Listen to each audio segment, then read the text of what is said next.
Praise the lord. Praise the lord. Praise the Lord. Hallelujah. ఒక చిన్న విషయాన్ని ఈ ఉదయకాలాన్ని మనం ధ్యానం చేద్దాం. దయచేసి ఎవరు అనాలోచనగా ఉండొద్దు. ప్రతి ఒక్కరూ శ్రద్ధ కలిగి దేవుని వాక్యాన్ని ఆలకించండి. యేసుక్రీస్తు ప్రభువారు ఎక్కడ జన్మించారు అంటే మనందరికీ తెలుసు, ఆయన బెత్లెహేములో జన్మించాడు. ఆ బెత్లెహేములో యేసుక్రీస్తు ప్రభువారు బెత్లెహేములోనే జన్మించడానికి కారణం ఏమిటి? ఇప్పుడు ప్రపంచంలో చాలా ఊర్లు ఉన్నాయి కదా. చాలా ఊర్లు ఉన్నప్పుడు ఆయన బెత్లెహేములోనే ఎందుకు జన్మించాడు? అసలు బెత్లెహేం అంటే అర్థం ఏమిటి? ఈ బెత్లెహేములోనే యేసుక్రీస్తు ప్రభు జన్మించడానికి కారణాలేంటో కొన్ని మాటలు మనం ధ్యానం చేద్దాం. అందరూ జాగ్రత్తగా వినండి. యేసుక్రీస్తు ప్రభువారు బెత్లెహేములో జన్మించారు అని మనందరం పాటలు పాడుతున్నాం, సంబరాలు చేస్తున్నాం. కానీ అసలు ఆ బెత్లెహేమునే దేవుడు ఎందుకు కోరుకున్నాడు? దేవుడు ఆ ఊరిలోనే ఎందుకు జన్మించాడు? అదేమైనా పెద్ద ఊరా అంటే బెత్లెహేము గురించి బైబిల్లో రాయబడి ఉంటది. బెత్లెహేం అట ఒక గ్రామం అట. బెత్లెహేం ఏమిటి? ఒక గ్రామం. గ్రామం అంటే అది పెద్ద ఊరు కాదు. ఇప్పుడు బ్రాహ్మణపల్లి అని ఉంది, అదేంటి? ఓ గ్రామం. పిడుగురాళ్ళు ఉంది, అది ఒక పెద్ద పట్టణం. ఇది గ్రామం. బెత్లెహేము కూడా ఒక గ్రామం అంటారు. ఆ గ్రామములో ఎంతమంది ఉండేవాళ్ళంటే యేసుక్రీస్తు ప్రభు జన్మించే సమయంలో చాలా తక్కువ మంది. ఎంతమంది అంటే 1000 నుండి 2500 మంది మాత్రమే ఉండేవారంట. అది ఒక చిన్న గ్రామం. అసలు ఒక మాటలో చెప్పాలంటే ఆ గ్రామానికి విలువే లేదు. బెత్లెహేం అంటే ఒక చిన్న గ్రామం, అదొక చిన్న మామూలు ఊరు అన్నట్లుగా ఉండేది. అలాంటి బెత్లెహేమును దేవుడు ఎందుకు కోరుకున్నాడు? బైబిల్లో చూస్తే బెత్లెహేము, యెరూషలేము అని 2 మాటలు మనం వింటాం. మనం అందరం అనుకుంటాం బెత్లెహేము యెరూషలేము రెండు ఒకటే అనుకుంటాం. కానీ బెత్లెహేముకి యెరూషలేముకి కాస్త దూరం ఉంటదట. యెరూషలేం అనేటువంటిది పెద్ద పట్టణం, దాని పక్కన ఉన్న చిన్న పట్టణమే బెత్లెహేము. ఇక్కడ మీరు గమనిస్తే ఆ బెత్లెహేముని దేవుడు ఎందుకు కోరుకున్నాడు? దయచేసి ఎవరు మాట్లాడద్దు, జాగ్రత్తగా నా మాటలు వినండి. ఎక్కడ డిస్టర్బెన్స్ కలుగ చేయదు. జాగ్రత్తగా దేవుని మాట వినండి. బెత్లెహేం అనేటువంటిది ఒక చిన్న గ్రామమైన దేవుడు దాన్ని ఎందుకు కోరుకున్నాడో మనం తెలుసుకోవాలి. దేవుడు బెత్లెహేములోనే జన్మించాడని మనందరికీ తెలిసినప్పుడు ఆ బెత్లెహేమును చూసి మనం నేర్చుకోవాల్సిన పాఠాలు ఏంటో మనం ధ్యానం చేయాలి. పిల్లలు ఎవరన్నా మాట్లాడారంటే మాత్రం బయటికి పంపిస్తాను. సైలెంట్గా కూర్చోండి. అసలే ఓవైపు ఆ గోల తట్టుకోలేకపోతున్నావు అంటే మళ్ళీ మీ గోల. హల్లెలూయా, హల్లెలూయా.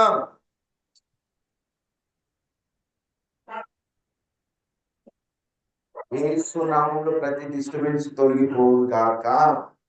పల్లవి పాడతాను, ఆ లోపల అంత సెట్ చేద్దాం.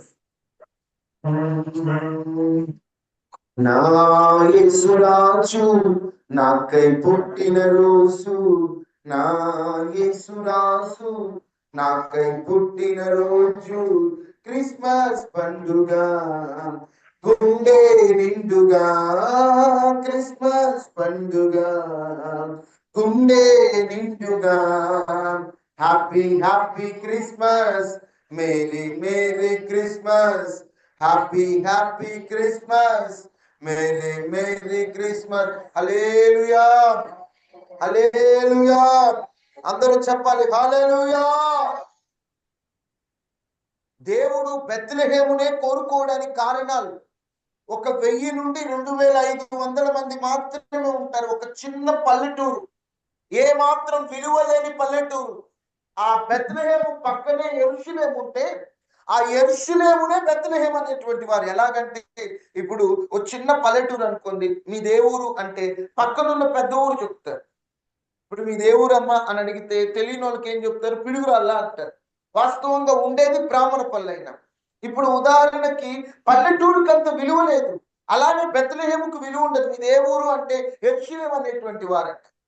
అలాంటి విలువ లేని బెత్లెహేమునే దేవుడు ఎందుకు కోరుకున్నాడు? ఊరంతా కలిస్తే ఒక 8 కిలోమీటర్లు ఉంటదంట బెత్లెహేం. చాలా చిన్న ప్రాంతం అండి, విలువలేని ప్రాంతం. ఆ ప్రాంతంలోని యేసయ్య జన్మించాడు. ఈ రోజున ప్రపంచంలో ఎక్కువ మంది సందర్శించేటువంటి ప్రదేశాలలో మొట్టమొదటి స్థాయిలోనే ఉంటుందండి బెత్లెహేం అనేటువంటి ప్రాంతం. ఒకప్పుడు విలువలేని ప్రాంతం. ఈ రోజున ఆ బెత్లెహేము ప్రాంతము వెళ్ళడానికి చాలా దూరాల నుండి బాగా డబ్బున్నోళ్ళు కూడా చాలా కష్టపడి వెళ్తున్నారు ఈ రోజు ఆ ఊరికి, బెత్లెహేం అనే ఊరికి. ఒకప్పుడు ఒక చిన్న ఊరు, ఈ రోజు ఆ ఊరిలో 20 నుంచి 30 వేల మంది ఉన్నారు.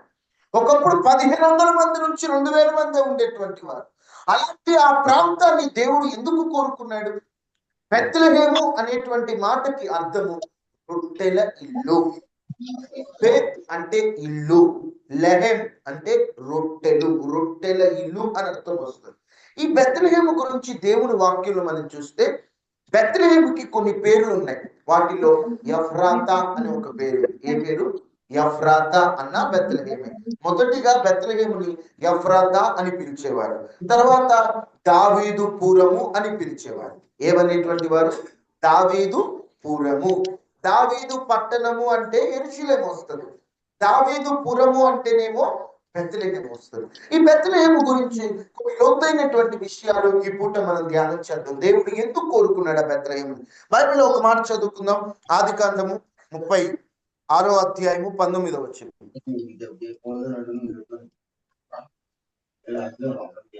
ఆదికాండము 36:19 చదవండి అక్క.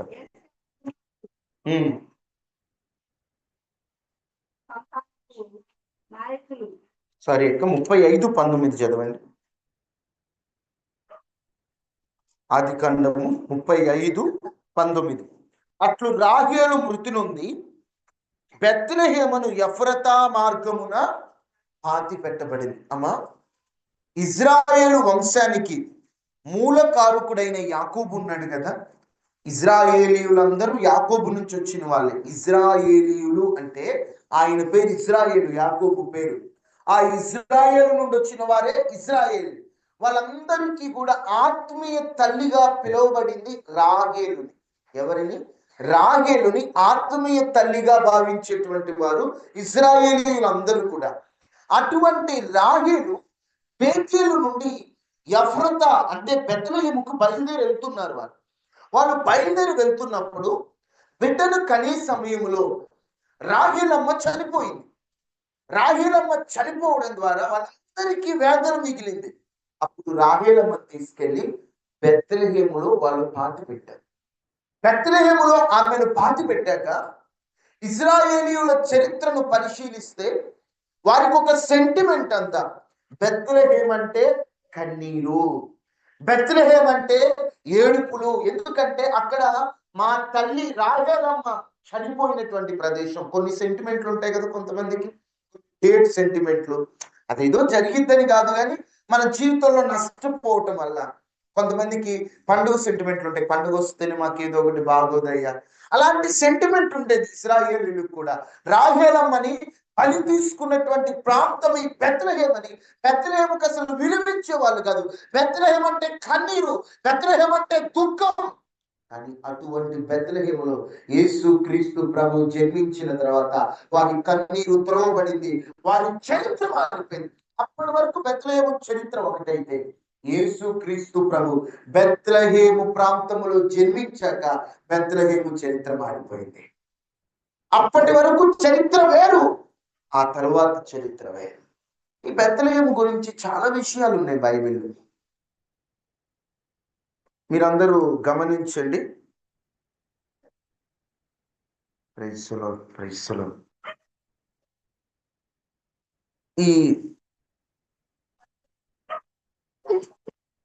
ఈ బెత్లెహేము గురించి చాలా విషయాలు మనకు బైబిల్లో కనిపిస్తాయి.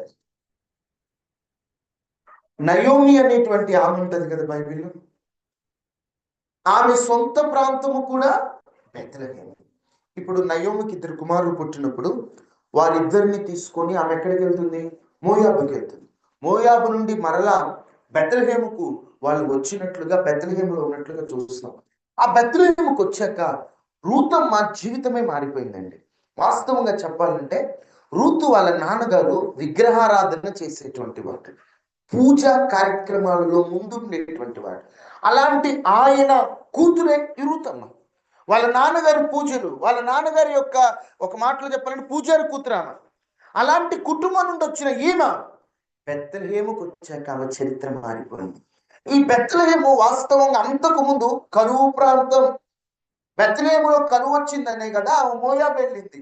బెత్లెహేములో కరువు ప్రాంతం, బెత్లెహేము కన్నీటి ప్రాంతం. అలాంటి కన్నీటి సెంటిమెంట్లు, కరువు ప్రాంతాలు యేసుక్రీస్తు ప్రభు జన్మించిన తర్వాత దాని చరిత్ర అంతా మారిపోయింది. రూతమ్మ బెత్లెహేము వెళ్ళాక చరిత్ర అంతా మారిపోయింది. మీతో చెప్పేది ఏమిటంటే ఒక విషయాన్ని మీరు జాగ్రత్తగా గమనించండి. బెత్లెహేము మనకేం నేర్పిస్తుందంటే, బెత్లెహేములో యేసుక్రీస్తు ప్రభు జన్మించినప్పుడు మనకు నేర్పించే ముఖ్యమైన మాట ఏంటంటే, మన దేవుడు చరిత్రను మార్చేదే. బెత్లెహేము అనేటువంటి ప్రాంతం చరిత్ర. అప్పటి వరకు బెత్లెహేము గురించి ఎవరైనా మాట్లాడితే ఏమని మాట్లాడేవాళ్ళంటే, బెత్లెహేమ రాహేలమ్మను బలి తీసుకున్న ప్రాంతం, బెత్లెహేమ అదేంత మంచిది కాదు, లేదా చిన్న పల్లెటూరు, అదేముంది లెక్కలేని ప్రాంతం. కానీ ఇప్పుడు బెత్లెహేములో పుట్టినటువంటి యేసుక్రీస్తు ప్రభువారు మన చరిత్రలన్నిటిని మార్చేశాడు. ఆయనలోకి రానప్పుడు మన చరిత్ర ఒకటి, ఆయనలోకి వచ్చాక మన చరిత్ర ఒకటి. అటువంటి బెత్లెహేము అండి, చూడండి, చిన్న ప్రాంతాన్ని దేవుడు కోరుకొని ఈరోజు ప్రపంచం కొనియాడేటట్లుగా దేవుడు చేశాడు. కన్నీటి ప్రాంతాన్ని కొనియాడే ప్రాంతంగా చేశాడు. అవును కదా? కన్నీటి సెంటిమెంట్ అనుకున్న ప్రాంతాన్ని కొనియాడేటువంటి ఆ ప్రాంతముగా ఈరోజు బెత్లెహేం. ఏ పాటైనా బెత్లెహేములో సందడి అంటాం. బెత్లెహేము బెత్లెహేం బెత్లెహేం బెత్లెహేం అని ప్రతి ఒక్కరు పలుకుతున్నాం. కారణం, ఒక పల్లెటూరుని ఈరోజు ప్రపంచం అంతా కొనియాడడానికి కారణం ఆ పల్లెటూరుని దేవుడు కోరుకున్నాడు. ఈరోజు ఈ మాటలు ఆలకిస్తున్న నీ జీవితంలో కూడా దేవునికి నువ్వు స్థానం ఇవ్వగలిగితే నీ చరిత్ర మారిపోతాయి. ఆనాడు బెత్లెహేము దేవునికి స్థానం ఇచ్చింది. బెత్లెహేములో ప్యాలెస్లు లేవు, బెత్లెహేములో అద్దాల మేడలు లేవు, బెత్లెహేముకి అంతకుముందు మంచి పేరు లేదు. కానీ యేసుక్రీస్తు ప్రభువుకి స్థానం ఇచ్చాక బెత్లెహేము చరిత్ర అంతా మారిపోయింది. ఈరోజు నువ్వు అందరిలాంటి గొప్ప వ్యక్తివి కాకపోవచ్చు, అందరంత జ్ఞానము నీకు లేకపోవచ్చు. కానీ ఒకటి, అయ్యా నా దగ్గర ఏమీ లేదయ్యా, నా హృదయమే ఉందయ్యా. ఓ దైవజనుడు, అందరూ కానుకలు వేస్తున్నారట, దైవజనుని దగ్గర కానుక లేదు. దేవుని సేవ చేస్తున్నా కూడా కానుక లేకుండా ఆయన అలానే ఉన్నాడు. అందరు కానుకేస్తుంటే ఆయన ఒక్క మాట అనుకున్నాడట, కానుకనైతిని నీ సన్నిధిలో ప్రభువా, నాకు ఇవ్వడానికి నా చేతిలో డబ్బులు లేవయ్యా, నేనే నీకు కానుకగా అర్పించుకుంటున్నాను, నాలోకి నువ్వు రావాలనుకున్నాడు. ఆయన తెలుగు రాష్ట్రాలలోని అత్యంత గొప్ప గొప్ప సేవ, అద్భుతమైన సేవ చేశాడు ఏసన్న గారు. ఆయన అనుకున్న ఒకే ఒక మాట, నేనే కానుకైపోతున్నాను.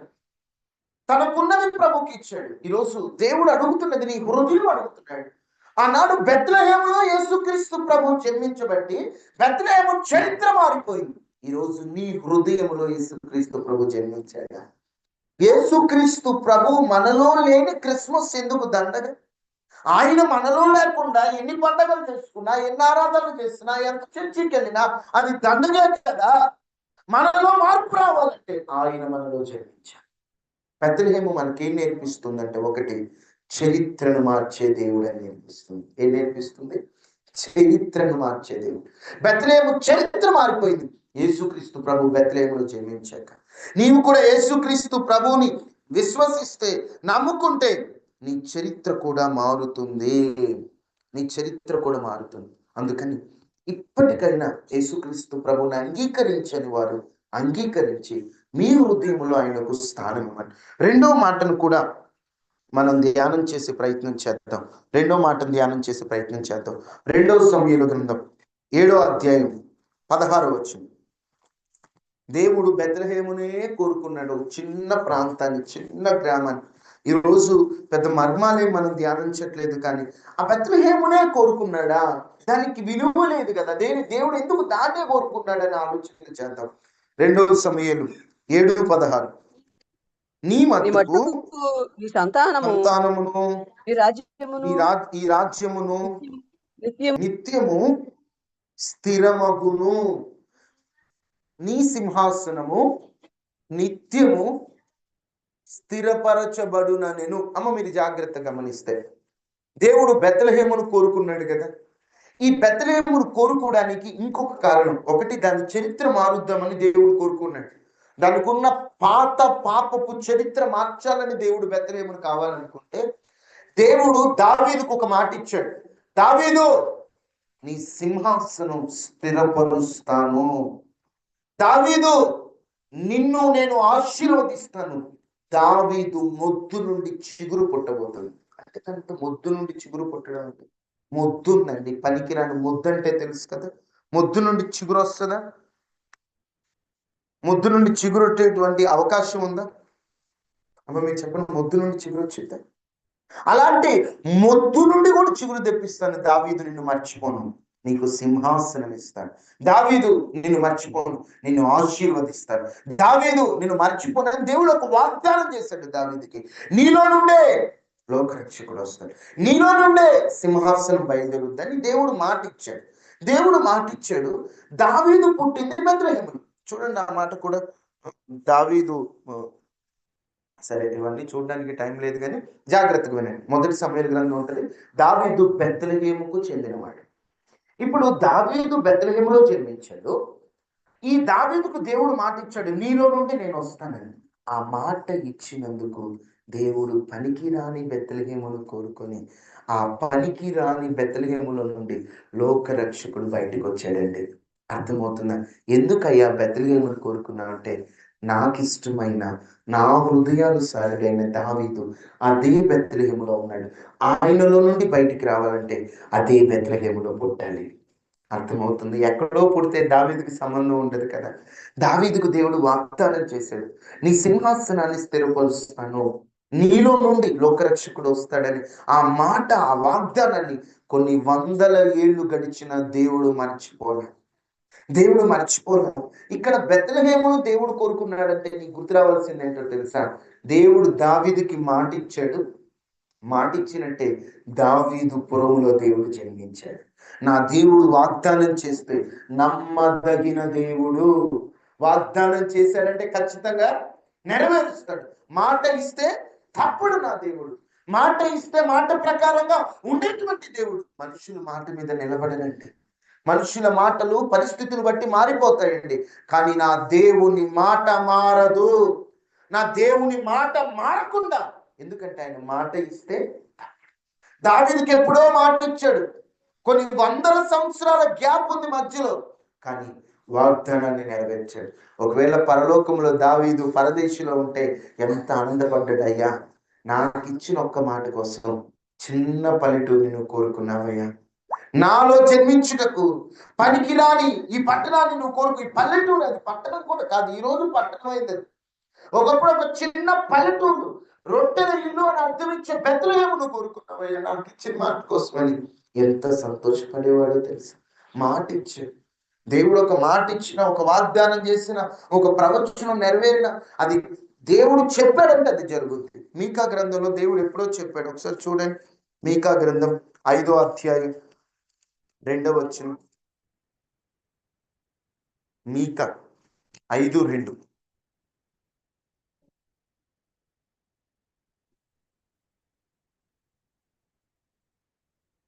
766వ పేజీ.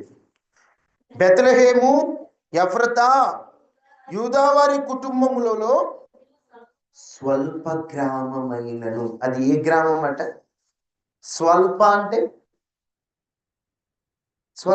తక్కువ.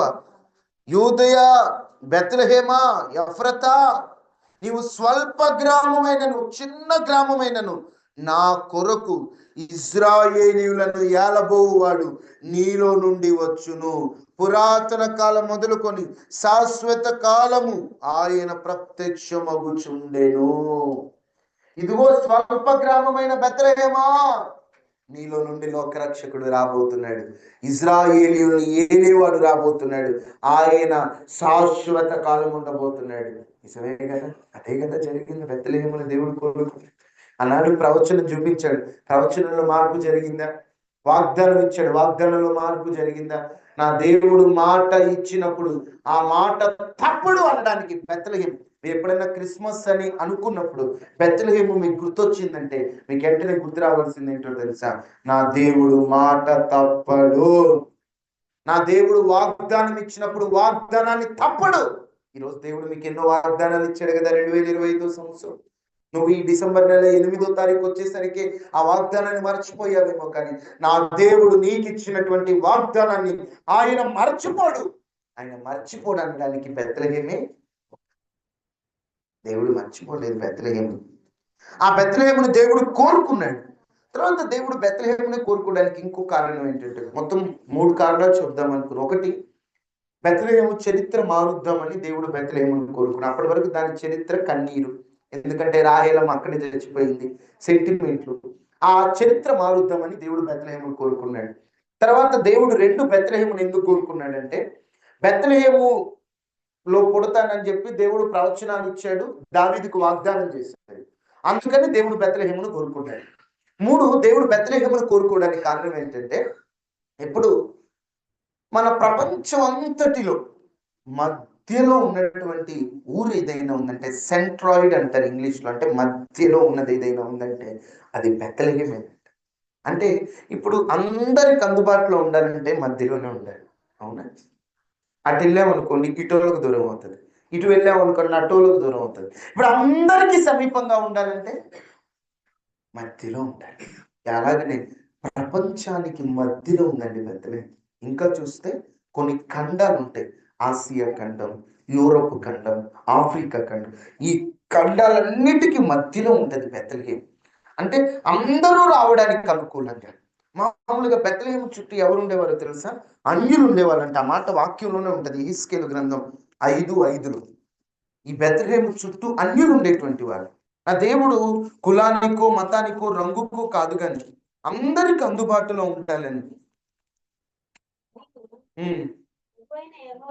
ప్రభు అయిన యెహోవా ఇది ఇలాగ సెలవిచ్చను. ఇది యెరూషలేమే కదా.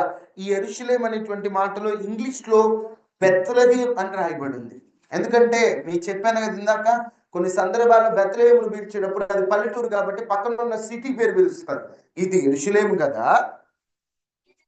అన్యజనుల మధ్య నేను దాని నుంచి తిని, దాని చుట్టూ రాజ్యములు ఉన్నాయి. ఈ బెత్లెహేము చుట్టూ, ఈ బెత్లెహేము పక్కన ఉన్న యెరూషలేము చుట్టూ కూడా అన్ని జనులు ఉంటారు. ఇప్పుడు దేవుడు మధ్యలో పుట్టి అక్కడి నుండి ఈరోజు ప్రపంచానికి సువార్త వెళ్ళింది. ఆ మాటలు అర్థమవుతున్నాయి. అక్కడుండి, ఎక్కడి నుండి? ఆ బెత్లెహేము అనేటువంటి ప్రాంతం నుండి ప్రపంచానికి సువార్త వెళ్ళింది. అందరికీ అందుబాటులో ఉండడానికి యేసయ్య బెత్లెహేములో ఉంటాడు. ఎందుకు బెత్లెహేములోకి వెళ్ళాడు? అందరికి అందుబాటులో ఉండాలి.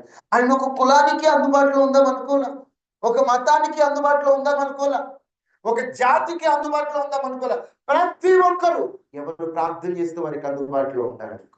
నా దేవుడు అందరికి అందుబాటులో ఉండాలని కోరుకునేవాడు. చాలా మంది అనుకుంటారు, మీరు క్రైస్తవంలో ఎందుకు విగ్రహారాధన ఉంటుంది? విగ్రహం అంటే మీ దేవుడు ఒక బొమ్మలో ఎందుకు ఉండడు, మీ దేవుడు ఒక దాంట్లో ఎందుకు ఉండడు, మీకంటూ ఒక దేవుడు ఒక చోటే ఉంటాడనే ఉండదా అని కొంతమంది అన్యులు అనుకోవచ్చు. మన దేవుడు ఎందుకు విగ్రహాల్లో ఉండడంటే, విగ్రహములో ఉన్నాడు అనుకోండి ఒక చోటే ఉంటాడు. ఇప్పుడు ఇక్కడ ఒక విగ్రహం ఉంది, ఇక్కడ దేవుడు ఉన్నాడు అన్నాను అనుకోండి, మీరు ఇంటికి వెళ్ళిన తర్వాత ఈ విగ్రహము మీకు దూరం అవుతుందా లేదా? ఇప్పుడు దేవుడు మీకు దూరం అయినట్టే కదా లెక్క ప్రకారం. ఇప్పుడు మీకు ఎప్పుడు అందుబాటులో ఉండాలంటే, ఇప్పుడు అందరూ పట్టుకొని వెళ్ళటానికి కుదురుతారు. సరే అందరూ పట్టుకొని వెళ్ళిన ఎవరిది వాళ్ళకి ఒక విగ్రహం ఇచ్చి ఆ విగ్రహంలో దేవుడు ఉన్నాడన్న ఇంటికి పోయి ఇంట్లో పెట్టుకున్నాక మీరు బయటకు వెళ్ళారనుకోండి, విగ్రహం మీకు ఏమవుద్ది? దూరం అయిపోద్ది. ఇప్పుడు నీ దేవుడు నీకు దూరాన ఉందామనుకున్న దేవుడు కాదు, నీకు సమీపంగా ఉందామనుకున్న. ఇప్పుడు నీకు సమీపంగా ఉండాలంటే దేవుడు ఒక విగ్రహములోనో ఒక వస్తువులోనో నిర్జీవమైన దేనిలో కూడా ఉండకూడదు. ఆయన ఆత్మస్వరూపిగా ఉంటేనే నువ్వు ఎక్కడికి వెళ్తే అక్కడికి రావచ్చు. అర్థమవుతుందమ్మా? ఆయన ఆత్మస్వరూపిగా ఉంటే నువ్వు ఊరిలో ఉన్న ఆయన నీతో ఉంటాడు, నువ్వు పొలంలో ఉన్న ఆయన నీతో ఉంటాడు, నువ్వు పనిలో ఉన్న ఆయన నీతో ఉంటాడు. ఆయన నీకు సమీపంగా ఉందామని ఆయన ఒక విగ్రహంలో ఆయన ఉందాం అనుకుంటే ఎంతసేపు ఓ విగ్రహంలోకి వెళ్ళిపోయి నేను దీంట్లో ఉన్నాను అనొచ్చు కదా. ఆయన ఎందుకు వెళ్ళాడంటే ఆయన అందరికీ సమీపంగా ఉందామనుకున్నటువంటి దేవుడు. మనకు దూరంగా ఉండలేడండి. ఆయన మనల్ని ఎంత ప్రేమిస్తున్నాడంటే ఆయన ప్రేమను ఒకసారి అర్థం చేసుకోండి. భూమి మీద ఉన్నటువంటి ప్రజలు దారి తప్పి పాపంలో పడిపోతుంటే దేవుడు అనుకుంటే ఇంకొక మనిషిని పుట్టించి ఆ మనిషి ప్రాణాలు ఇవ్వచ్చు. కానీ తనకున్న ప్రేమ నేనే వెళ్తాను నా పిల్లల కోసం. ఒకవేళ పరలోకపు తండ్రికి యేసుక్రీస్తు కుమారునికి వారు వేరే మాట్లాడుకుంటే తండ్రి ఇలా బాధపడుతూ ఉండుండొచ్చు. అయ్యో నా పిల్లలు పాడైపోతున్నారే, చెడిపోతున్నారే, నా పిల్లలు దారి తప్పిపోయారే, పరిస్థితి ఏంటి అని బాధపడుతుంటే కుమారుడైనటువంటి యేసుక్రీస్తు ప్రభు, నాన్న మీకు అర్థం అవ్వడానికి చెప్తున్నాను, తండ్రి నేను వెళ్తాను. నువ్వెందుకయ్యా? అక్కడికి వెళ్తే కొరడాలతో దెబ్బలు కొట్టించుకోవాలి, పశుల పాకలో పరుండబెట్టబడాలి, వేల కోట్ల దూతలతో స్తుతింపబడుతున్న నీకు భూమి మీదకి వెళ్ళాల్సిన పని ఏంటి? నువ్వెందుకు వెళ్ళాలి భూమి మీదకి? అను ఉండొచ్చేమో, కానీ యేసుక్రీస్తు ప్రభు మన మీద ఉన్న ప్రేమ, తండ్రికి మన మీద ఉన్న ప్రేమ, తండ్రి అనవచ్చు నువ్వు భూమి మీదకి వెళ్తే నా చెయ్యి నీకు దూరం చేస్తా, ఆ పాపాన్ని బట్టి నా చెయ్యి విడిచిపెడతానన్నా. పిల్లలు మారితే అదే చాలని ఆయన ఆ పరలోక రాజ్యం నుండి భూమి మీదకి రావడమేనండి క్రిస్మస్. మనకు దూరంగా ఉండలేకపోయాడు ఆయన. ఆయన మనందరికీ సమీపంగా ఉందామనుకున్నాడు. ప్రతి ఒక్కరిని ఆయన ప్రేమిస్తున్నాడు. ఏ ఒక్కరిని ఆయన దూరం చేసుకునే దేవుడు కాదు, దూరంగా ఉండే దేవుడు కాదు. మనుషులు కొంతకాలమే మనకు తోడుంటారు, మనుషులు కొంతకాలమే మనల్ని ప్రేమిస్తారు, కానీ మన దేవుడు మనకు దూరంగా ఉండే దేవుడు కాదు. ఆయన సమీపంగా ఉంటాడనడానికి రుజువే బెత్లెహేములో దేవుడు జన్మించాడంటే ఆయన సమీపంగా ఉండేటువంటిది. ఈరోజు మీరు జాగ్రత్తగా నా మాటలు మీకు ఎంతవరకు అర్థమయ్యాయో నాకు తెలియదు, కానీ చిన్న వర్తమానం నుండి 3 పాఠాలు మనకు అర్థమవుతున్నాయి. నా దేవుడు బెత్లెహేమునే కోరుకున్నాడు. ఎక్కడ జన్మించాడు యేసుక్రీస్తు ప్రభువారు? బెత్లెహేము అనే ఒక గ్రామంలో. ఆ గ్రామాన్ని దేవుడు కోరుకున్నాడు, దాని చరిత్రను మార్చాడు. నన్ను దేవుడు కోరుకుంటున్నాడు, నా చరిత్రను దేవుడు మారుస్తాడు. ఈరోజు నీ జీవితం ఏదైనా, నీ జీవితాన్ని ఆయన చేతిలో పెడితే నీ చరిత్రను ఆయన మారుస్తాడు, నీ చరిత్ర ఆయన మారుస్తాడు. ఆయనకి సాధ్యమైనదంటే ఏమీ లేదండి. బెత్లెహేమునే ఎందుకు కోరుకున్నామంటే దావీదుకి ఇచ్చిన వాగ్దానం, మీకాకి ఇచ్చిన ప్రవచనం, వాళ్ళకి చెప్పాడు, వాళ్ళకి చెప్పినట్లుగానే చేశాడు. బెత్లెహేమునే ఎందుకు కోరుకున్నామంటే అందరికీ సమీపంగా ఉందామనుకున్నాడు, అందరితో ఉందామనుకున్నాడు. అందుకే బెత్లెహేమును కోరుకున్నాడు. ఈరోజు ఆనాడు బెత్లెహేమును కోరుకున్న ఆయన ఈరోజు నిన్ను కోరుకుంటున్నాడు, నీ హృదయాన్ని కోరుకుంటున్నాడు, నీ మనసును కోరుకుంటున్నాడు. ఇప్పటికైనా నీ జీవితాన్ని పూర్తిగా దేవునికి ఇవ్వకపోతే మనస్ఫూర్తిగా ప్రార్థన చేసుకోండి. నాలో ఉండేసయ్యా, నాతో ఉండేసయ్యా, అయ్యా నాలో ఉండని అందరూ ప్రార్థన చేసుకుందాం. ప్రతి ఒక్కరు తలలు వంచి, ప్రతి ఒక్కరు తలలు వంచి, ప్రతి ఒక్కరు మీరున్న స్థలంలో తలలు వంచి, అయ్యా పనికిరాని బెత్లెహేమును కోరుకున్నావయ్యా. ఆ బెత్లెహేము చరిత్ర ఒక కన్నీరు, రాహేలమ్మ కన్నీరు మిగిల్చిన ప్రాంతం అనే పేరు, కానీ ఈరోజు ఆ బెత్లెహేము కొనియాడబడుతున్నటువంటి పేరు. ఒకనాడు అదొక చిన్న గ్రామం, ఈరోజు అది ఒక మహాపట్టణం. ఒకనాడు అది పనికిరాని విలువలేని పట్టణం, ఈరోజు ప్రపంచం వెళ్ళాలని కోరుకుంటున్నటువంటి పట్టణం, ఎక్కువ మంది సందర్శించే పట్టణం.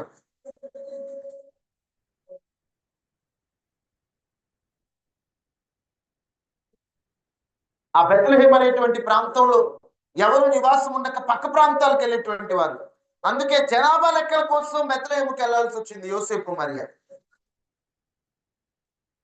అటువంటి విలువలేని ఆ పట్టణం, కనీసం మనుషులు నివసించడానికి కూడా ఇష్టపడిన ఆ పట్టణం, దేవుడు అటువంటి పట్టణాన్ని కోరుకున్నప్పుడు నిన్ను దేవుడు కోరుకుంటున్నాడు కదా.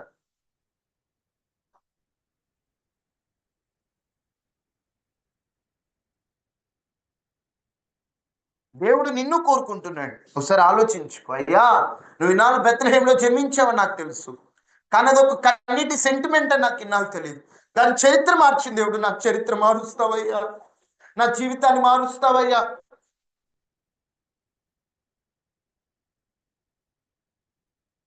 నా చరిత్రను మార్చు దేవుడవు నీవు. నా చరిత్రను మార్చు దేవుడవు నీవు. నా చరిత్రను మార్చు దేవుడవు నీవు. అందరూ ప్రార్థన చేసుకున్నాం, ప్రార్థన చేసుకున్నాం, ప్రార్థన చేసుకున్నాం. అందరూ ప్రార్థన చేసుకున్నాం, అందరూ ప్రార్థన చేసుకుందాం. ప్రతి ఒక్కరు ప్రతి ఒక్కరు ప్రతి ఒక్కరు అందరూ ప్రార్థన చేసుకుందాం.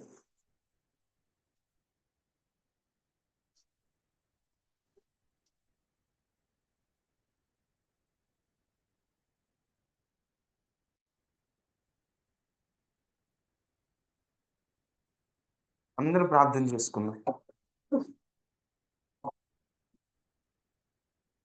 నోటి మాటతో సృష్టిని, తన చేతులతో ఈ మనిషిని చేసిన దేవుడు దీనుడై పవలించెను పశువుల పాకలో. నోటి మాటతో సృష్టిని, తన చేతులతో ఈ మనిషిని చేసిన దేవుడు దీనుడై పవలించెను పశువుల పాకలో. నోటి మాటతో సృష్టిని, తన చేతులతో ఈ మనిషిని చేసిన దేవుడు దీనుడై పవలించెను పశువుల పాకలో. నీ చరిత్రను మార్చు దేవుడు తన మహిమనే నీకిచ్చెను. యూదా ప్రధానులందరిలో అల్పమైన దానవు కావు. యూదా ప్రధానులందరిలో అల్పమైన దానవు కావు. హృదయో మహిమ ప్రభావములు జగవేళల హృదయో మహిమ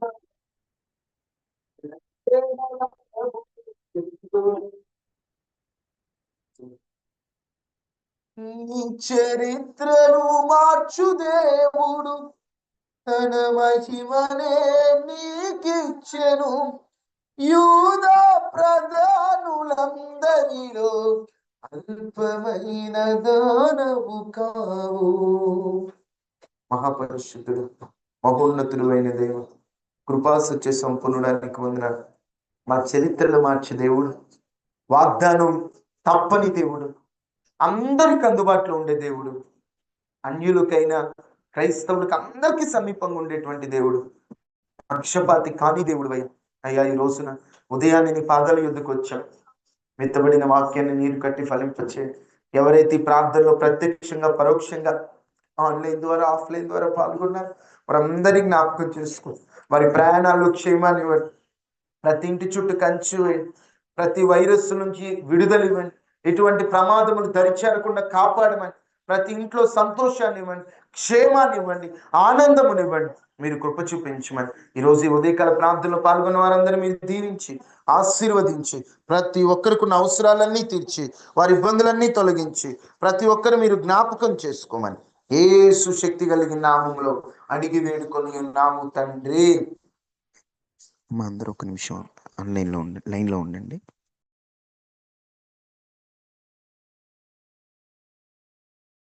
కాన్ఫరెన్స్ ప్రాబ్లం చూసుకుంటాము. అందరికీ వందనాలు. ఈ యొక్క క్రిస్మస్ అయిపోయేంత వరకు మందిరంలో మీకు కలిపి వాక్యం చెప్పాల్సి వస్తుంది. మీకు ఏ ప్రేయర్ రిక్వెస్ట్ ఉన్నా నాకు మెసేజ్ పెట్టండి. బ్రదర్ ప్రేయర్ చేయిస్తారు, నేను ప్రేయర్ చేస్తాను. అందరం ప్రార్థన చేస్తాము. ఈ సమయంలో మమ్మల్ని పట్టించుకోవట్లేదు అనుకోవద్దు. మీకు ఏ ప్రేయర్ రిక్వెస్ట్ ఉన్నా మీరు బ్రదర్ కి చెప్పింది నాకు మళ్ళీ చెప్తారు. మీరు మెసేజ్ పెట్టి నేను బ్రదర్ కి పంపుతాను. అందరూ ప్రార్థనలో పాల్గొంటూ ఉండండి. ఏదో నామమాత్రంగా ఏదో క్రిస్మస్ వర్తమానాలని కాదు, ఆ క్రిస్మస్ లో దాగి ఉన్నటువంటి శక్తిని, ఆ క్రిస్మస్ లో దాగి ఉన్నటువంటి ఆ ప్రభావమును మనందరూ అనుభవించాలి. ఆ శక్తిని అనుభవించాలి. నూతన సంవత్సరానికి సిద్ధపడాలి. దేవుడు మిమ్మల్ని అందరినీ దీవించును గాక. మీకు తెలిసిన వారికి కూడా ఉదయకాల ప్రార్థన గురించి తెలియచేయండి. అందరికీ వందనాలు. ఈరోజు చాలా రోజుల తర్వాత కొంచెం అందరూ కనిపిస్తున్నారు. మిగతా వారు కూడా ప్రతిరోజు రండి. దేవుడు మిమ్మల్ని దీవించును గాక. దేవుడు మిమ్మల్ని ఆశీర్వదించును గాక. మీ కన్నీటిని దేవుడు తుడిచి దేవుడు మీ నోటి నిండా నవ్వుంచును గాక. ఆమేన్. అందరికీ వందనాలమ్మా.